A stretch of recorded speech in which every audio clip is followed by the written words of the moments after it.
Hey, Woo lovers, Lee from straightwoo.com here with the reading for the total lunar eclipse in Aquarius happening tomorrow night, July 27th. Um, Strap yourselves in. There's a lot to talk about here. If you need to go make a cup of tea, you might want to pause this right now and go do that. And if you haven't already heard it from another video I just did, thank you guys so much for all the different comments and stuff on the last full moon or new moon video, moon reading video from a couple weeks ago. So many of you said, oh, I love the longer videos. I love all the chat. Just remember, you did this to yourselves when my videos start being an hour plus. I'm joking. But let's get stuck into it because there really is a lot to talk about at this total lunar eclipse in Aquarius. It is also a blood moon, like all total lunar eclipses, and it is by time going to be one of the longest exposures of a total lunar eclipse that we get for quite some time. But a public service announcement, Astro service announcement before that, and I did put this on Facebook. If you don't follow me on Facebook, you might want to do that too, because I do post the odd thing there when the moment strikes me. But my new tagline for this week is hype won't heal. Hype cannot heal. So there's a lot of bad clickbait out there about total lunar eclipse transformation, longest lunar eclipse will change your life. No, it's probably not going to change your life. For a small group of people it is, and I'll talk about that and probably what's going on for you. But there are 3 to 6 eclipses every year. Usually there's four-ish, but there can be up to 6 a year, every year, and have been since you were born. So every single eclipse is not an utter and total transformation of life. That is not possible. That said, this eclipse is pretty intense. If you tuned in a couple weeks ago, I had mentioned that eclipses occur at newer full moons when the moon's nodes are very close and present to a newer full moon. And that eclipse of the solar eclipse in Cancer, the normal window is it has to be 17 degrees or less. It has to be within 17 degrees or less to a newer full moon. And that solar eclipse in Cancer was like 15 degrees away. So very partial, very mild. This one's pretty close, brothers. It is 1 degree away. So instead of 15 degrees away, it's like this. This is a very, very strong eclipse. It's maximum effect. It is with Mars on the moon, Mars opposing the sun, obviously, and then some little dicey aspects in the chart that aren't really too lush, if I'm honest. So let's get into it. A quote that I was really thinking about when I was looking at this lunar eclipse in Aquarius was from Lord Byron. And this is the quote.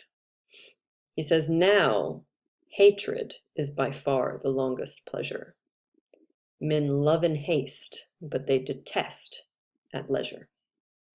And I think that's a really funny thing to think about where we're at right now.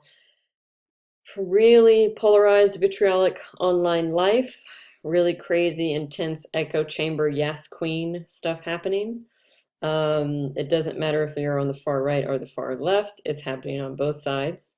You may have an opinion on which one is better, but the nature of what's occurring in either pod is pretty similar. There's so much vitriol and there's so much hatred. And I think this is one of the running themes of this lunar eclipse in Aquarius. Reason being that the moon that is being eclipsed in Aquarius is sitting right next to Mars. Mars is fight, it's anger. It does boil over to hatred and resentment and other types of emotions like that, given the right conditions and the right environment, and not enough pushback or resistance in the opposite direction. So one thing I want to encourage you to do is to think about what you're metabolizing on a day-to-day basis. Some of you will instantly be thinking of work situations, job situations, relationships, a certain friendship or family relative or something that's gone sour there. It could very well be about your body and your relationship to your body. There's a lot of different options for how this could play out, especially because there's a multitude of ways it could play out in your chart personally. But in addition to this, the moon being very close to Mars, we have a third partner there, which is the South Node. And the South Node is a point of release or letting go, or, I mean, those are probably pretty positive words, if I'm honest, but it has to deal generally with the past or a draining or kind of a vacuum-like property, like sucking the energy out of a planet. And there's two ways this plays out. One thing is that the South Node sits next to a planet and drains that planet of its energy. It just kind of, if the planet is normally very vital and expressing itself really well in a chart, it just kind of like sucks it dry. And that can be the case if you have it in your natal chart. You may very well have in your own natal chart or birth chart a planet next to the North or the South Node. Planets next to the South Node tend to get disappeared or drained of their efficacy or drained of their expression. Or I use this metaphor quite often, but it is apt. If that planet were a candle, it's like a damper that just kind of dims the flame to a very, very low level. There isn't that same kind of combustible alive property to that planet, or just doesn't get as much expression. So one thing can happen is it gets totally drained.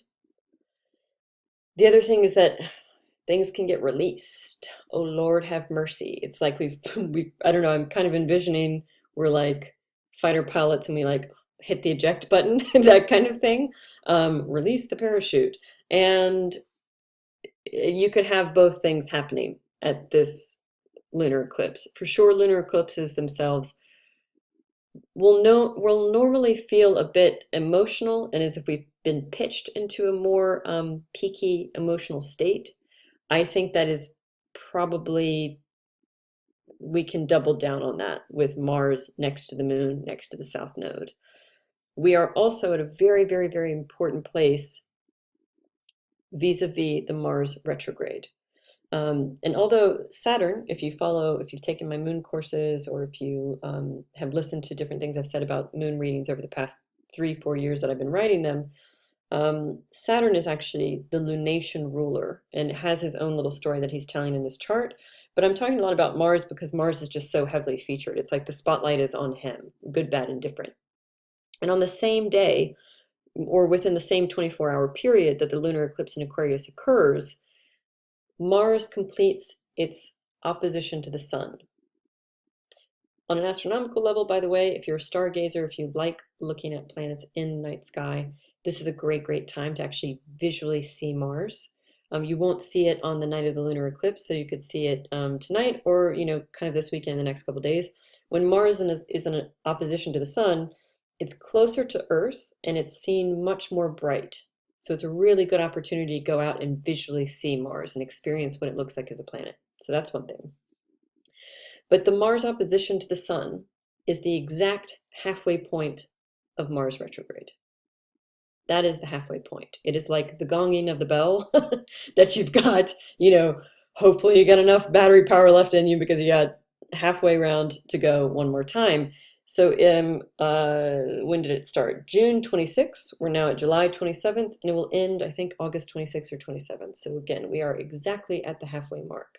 So this in itself is really relevant. You may be getting Mars retrograde moments of knowing, because this is one of the moments where clarity comes. That light of the sun bounces on to Mars, and there is this exchange of light, of illumination, which the sun provides to all of us and to all the planets in the universe. No planets have light of their own. They simply receive and reflect the light of the sun. But in this moment of full illumination, you may be very well at a great Mars retrograde check-in to see what's been going on with you. You might be having revelations at this time anyway, aside from the lunar eclipse. On top of that, literally today, July 26th, Mercury has stationed retrograde in Leo, the opposite sign to Aquarius. And usually the retrograde station of Mercury itself will have a bit of a, hi there, how you doing? A little like a notice, or so it'll flag up something for you that you can then unpack for the next 3 weeks while Mercury is retrograde. I've written about the Mars retrograde and the Mercury retrograde Both of them for astrology.com. Both of those pieces have like a core piece that explains Mars and Mercury retrograde, what they're about, what the cycles are about. And then there's a secondary piece that's horoscopes written by rising sign. So I encourage you guys to all check that out and kind of see what might be going on with you in those places anyway, because both of these planets are live and, kicking in this chart, in the lunar eclipse and Aquarius chart. So that is one thing. Here's another thing, which is, again, there's like layers here, right? Oh, great saying by Mark Twain. Mark Twain said that history doesn't actually repeat itself, but it rhymes. So, meaning it's not exactly the same, but that just sounds similar to what happened before. And there's two aspects in this chart that are really attached to, are also a midway point. There's three aspects that have occurred. We've already had one. This is the second one, the midway point, and there will be a third one. And so I'll give you those two things right now. One of them is that Mars is conjoining the South Node, which we just talked about, this idea that the South Node kind of releases or lets go or flushes out Martian energy. You might have frustrations leave you. Nota bene, if they leave you, it doesn't mean that you're like just letting go, snip, snip, cut the cord. It could be, I'm making a scene. I'm having what I love, the British call a GES, a ghastly emotional scene. So it could be everything gets released by a GES moment. But this is the Mars conjoin the South Node. First time was June 7th or 8th, depending on your time zone. Second was July 20th, 21st. And the last one will be September 25th, 26th. So you might want to look back to June 7th and 8th, and then again, check in with where you're at right now and anticipate what's going to happen possibly September 25th. Second thing, Mars square Uranus. Again, I wrote about both of these aspects for astrology.com, so you might want to read more there if you want more info. But Mars square to Uranus, which is newly entered into Taurus for a limited time only. I'll give you the dates, then we'll talk about it. First one was May 16th. Second one is August 1st, so just around the corner. It's building in this chart. It's building towards the August 1st date. And the next one is September 18th. So Mars square Uranus. Mars, speed, drive, ambition, impatience, frustration. It's like a little bit of a biting, grasping energy with Uranus, which just wants to change every fucking thing. Pronto. When you put these two together in a square, there is an incredible drive or itch to change something or to do something, or we feel impelled. I would say that would be the thing. Mars, anyway, has drive. He's a little bit of a cool cucumber in Aquarius because Mars is normally heated and fiery. In Aquarius, an air sign, a fixed air sign, he has a little bit more stability and a little bit more cool, breezy manner. It doesn't mean he has less drive. He's just expressing it in a very different way. So in Aquarius, he's a little bit cooler, easy breezy.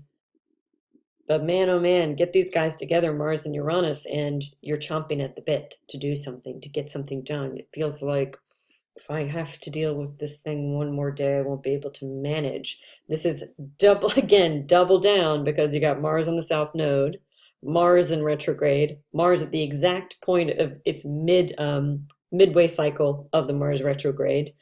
You got the lunar eclipse in Aquarius featuring Mars on the South Node next to the moon. So it's itchy. This shit itches. This shit gonna give you a rash, girlfriend. It could be a moment of rash instincts and impulses, or just chomping at the bit, wanting to get stuff done, having a drive. It's not necessarily bad. If it impacts your chart really in kind of a sticky wicket way, you might there might be spillage, there might be overspill of emotions, and most especially choleric emotions, things that are angry or frustrated or impatient in some way. But there's also a great opportunity here for change. Mars is the drive, Uranus is the change, drive to change. That is what this looks like.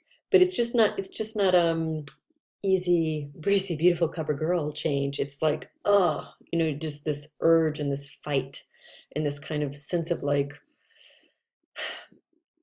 necessary. It's like there is tension, but I really want to encourage you to think that the tension is really necessary. I'm like full of quotes this time, but another quote I always think about when I'm thinking about topics like this is Orson Welles said as an example, here was Italy that was fighting off the Borgias for 30 years, and somehow they still managed to have Michelangelo, Leonardo da Vinci, and the whole of the Renaissance. Switzerland's been peaceful for 500 years, and all they've managed is a fucking cuckoo clock. So, I mean, sorry for my Swiss listeners. I love you guys and your chocolate. But there's something to be said there. Tension creates things, it creates confrontation. And when two different things come together in this alchemical moment, they combine, they explode, they react, they combust, and then we make something. So that's what I want you to encourage you to think about at this lunar eclipse in Aquarius. It's not just creepy because it's a blood moon, woo, and it's not just dangerous and awful and auspiciously bad because it's the longest lunar eclipse ever in life. No, those things are besides the point. The astrological heart of this chart is itchy and frustrated, but I think there's real possibility here too. So I really beg you to like pay attention to that and don't let go of it. Be like a dog to the bone at this lunar eclipse, and for the next couple of weeks at least, if you got something you want to change, especially if it's in the parts of your chart ruled by Aquarius and Taurus. If you got stuff bubbling in that part of the chart, have at it. Try. At least write it down, plan it out, think about it. Take some of the first steps. I mean, this is Mars retrograde. It's not the best moment to launch something, but it's an excellent moment to think about the launch, to think about what you want it to look like, to reconsider all the things that have led you to this itchy moment where something has to change. This is where the beauty is. This is where stuff gets worked out. This is where things occur. Now, caveat. Caveat to this lunar eclipse is if you have planets or points in your chart, obviously in Aquarius and Leo, because that's the axis that's getting lit up by the lunar eclipse, from 0 to 6-ish, 6 or 7 degrees, Leo or Aquarius, even Taurus and Scorpio, the other signs that square those ones, you will be affected and you will find it more itchy. I know I keep on reusing the word itchy, but you'll find it more abrasive and probably confrontational would be the word that I would choose. If you have similar planets and points in early degrees of Aquarius, Gemini, or Libra, you stand to benefit the most. It's going to be quite helpful to you. Similar but not as intense positivity could be said about the signs Sag and Aries, early degrees. If you got planets and points there, they'll kind of get a nice little ray happening. But the overall sense is like combustibility, like the boiling over, the letting go, the releasing, the ghastly emotional scenes. All of these things are possible.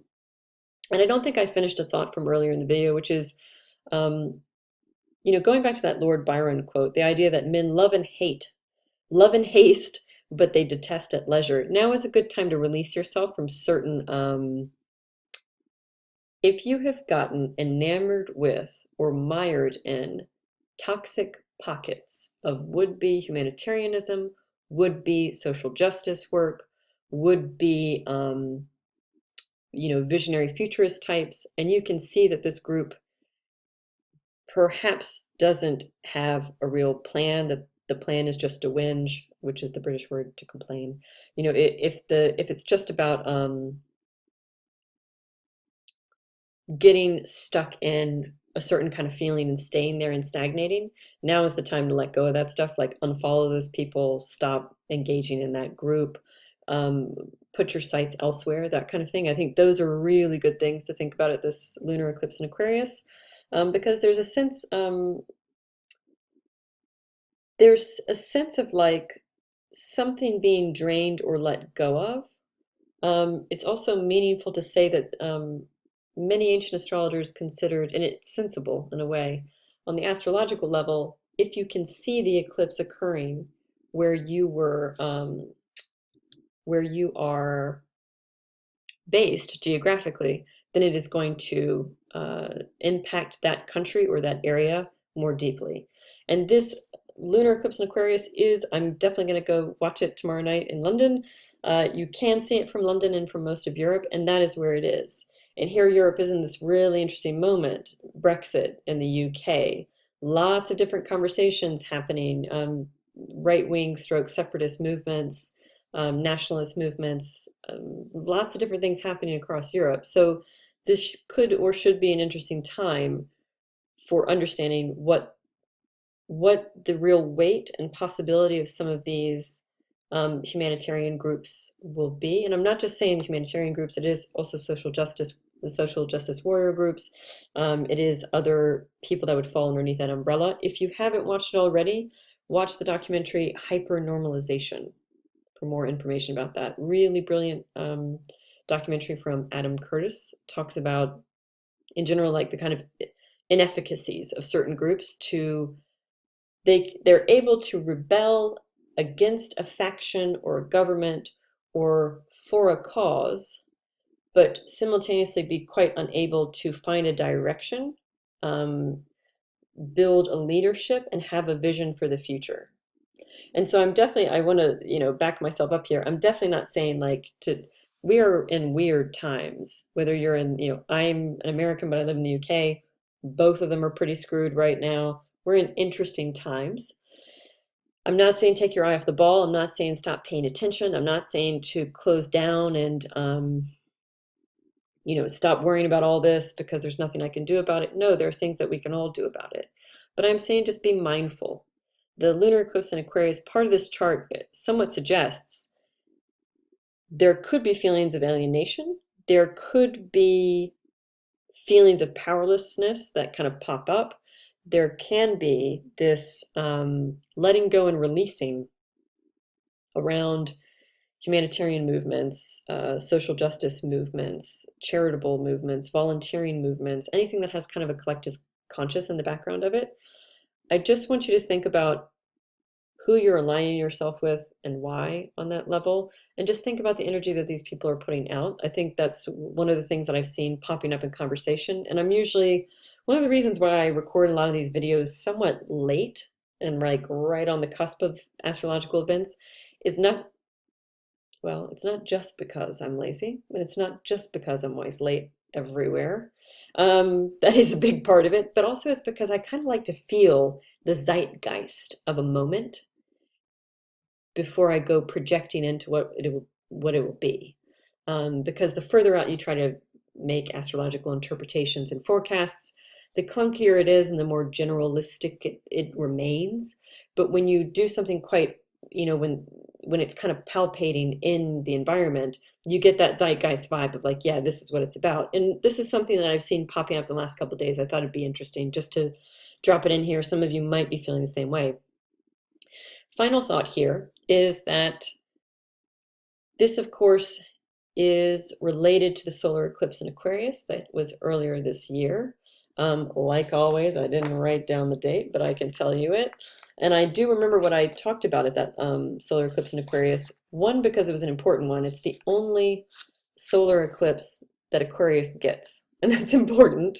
You might want to even look back. If you're an Aquarian or you've got loads of planets and points in Aquarius, you might want to even look back at that. So it was February 15th. February 15th of this year, we had a partial solar eclipse in Aquarius, about 27 degrees. Again, it's in the string of eclipses between Aquarius and Leo, it was the only solar eclipse. And solar eclipses are a great new window of new and of something new entering our space and something new we can embody. And so it was really important to me. I remember this audio or the video quite well because I thought it was really important at that time to know that this was the only new window opening in that part of the chart for quite some time. And that was the solar eclipse or the kind of new moon. Here we are at the lunar eclipse, the full moon. So that cycle has come to fruition. So you might want to look back between February 15th and now. again, something I also recall from that video was it was about relationships. It was 100% about relating. You might even want to go back and listen to that video and to remind yourself where you were at then and what that message was about.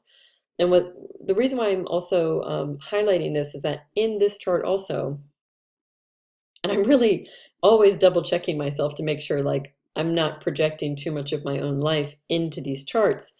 But there have been a number of lunations, quite a few in a row, that have really suggested tension in relationship, tension in romance, challenges of relating. And it looks like in most of these charts that it's been romantic. And therefore, again, you might want to look back at the solar eclipse in Aquarius, Feb 15th, 2018. I did a video for it. You might want to take a quick listen back to that too. But this chart says some of the stuff too. We've got Juno opposite Jupiter, power struggles in relationships, domination issues. One person wants to be on top. The other person tends to get tired of it, tries to assert themselves, gets pushed back into a corner. Repeat. That's one thing. Pallas to Juno. Pallas to Juno is more like a yin yang, an inner yin yang, or anima, animus, depending on the language you want to put to it, that's in balance and cleaving against each other. And there's a sense between like having to choose between relationship and creative life, which I'm sure a lot of married women right now are going, yes, that's how it happens, right? That's what you do. But it is marriage, which is Hera, Juno, and the confines and the demands of relationship, because relationship demands our presence and our energy and our time, sometimes our body. That demand versus Pallas, Athena, who is unmarried, childless, virginal. In fact, there's really awful like passages where basically some of the other people are like making fun of her, saying she can't even catch a dick if she tried. And it's really that explicit. So here's Pallas on the total other opposite end of this thing. She's strategic, wise, powerful, formidable, self-contained, quite trying to search for the word here. I don't think I'm going to get it, but she's very different. You know, Juno is quite malleable. She's malleable as a wife. She's always forgiving. She's always placating. She likes the role of wife. She wants to stay in that role. So no matter what her husband Zeus does, she always comes back to the role, no matter how much she's been humiliated. She wants that role. It's ideal to her to stay in that place. She just suffers in it and tries to find the right way to do it, but can't. And then, you know, there's adjustments and which is probably the reality of a lot of relationship. It's very hard to combine two lives and to do it that it's very satisfactory for both people. Pallas is the opposite. She's impermeable. That's the word I was going for. Impermeable. She's born with body armor. She's not really, you can't mold her. She's actually covered in metal. She's unmoldable. She's solid in herself. She's unto herself. She has no need to mix with other people and try to satiate or placate or whatever. She also commands a great amount of respect. Although they make fun of her for not being able to catch a dick, she's also given a huge amount of respect on Mount Olympus. She's seen as the most superior of all the goddesses, and even within the entire Mount Olympus pantheon, she's like, you know, a number one, second only really to her dad. So these guys are like in a tense conversation with each other. Juno, again, is opposite Jupiter, which I touched on, this kind of idea about power struggles and itch and domineering and having to grapple with that side of things. Then Venus is square to Vesta. Venus, planet of love. And the Venusian being, it is being, it's not necessarily a gendered concept, but it is talked about as the feminine wiles. It's the part of any of us, regardless of gender, where our very beingness resonates out something that other people pick up on and want to be a part of.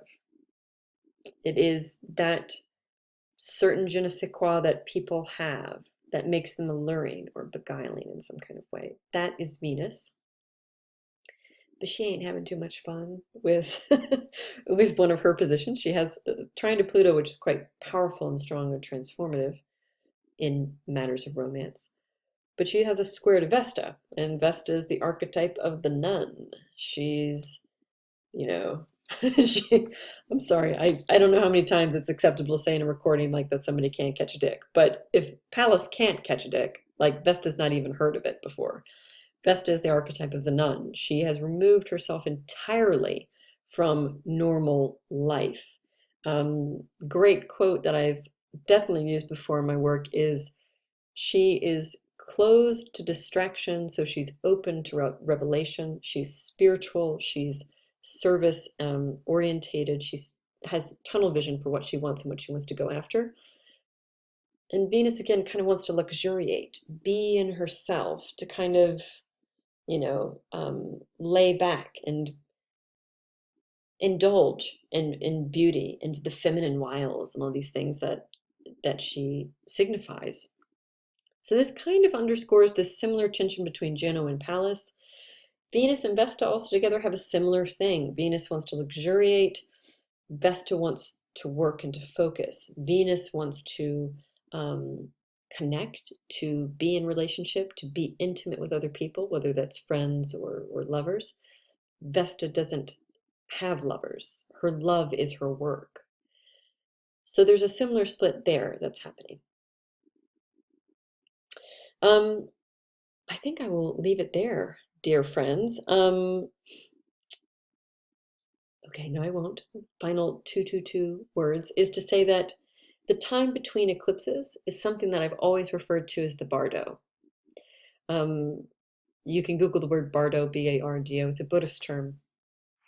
It's usually referred to as kind of like a spiritual loading bay that one enters into in between lifetimes, before periods of rebirth, or sometimes it's referenced as like a period of grief or removing oneself from society in order to grieve or to go through a deep spiritual transformation. Quite often, the 2 weeks between one eclipse going towards another can be like a Bardo. It's like the nothing moment, or being in the upside down from Stranger Things. It's just, we're just stating there's something going on. We are in this kind of like spiritual loading bay, but we haven't been shipped out yet. So just expect as well that whatever gets called up at the lunar eclipse in Aquarius this week and possibly into the next week or so, just know that this time is very liminal. Liminal, if you don't know the word, liminal. Liminal, it's in this space between worlds, between conscious and the subconscious. We're in a weird kind of misty little space now. So don't expect that you need to have answers. Don't expect that things are going to get really clear. Even if you have one of these like overspilling of emotions or confrontations or a combustible thing pop up, it doesn't mean that it's going to lead to immediate action. It probably won't, because we're in Mars and Mercury retrograde at this point. So just hang tight. Hang tight, man. Just know the Bardo is there. That's what's going on. So now I'm really done. Lots of love to you guys as always. And I will speak to you all soon. Take care. Speak to you soon, guys. Bye.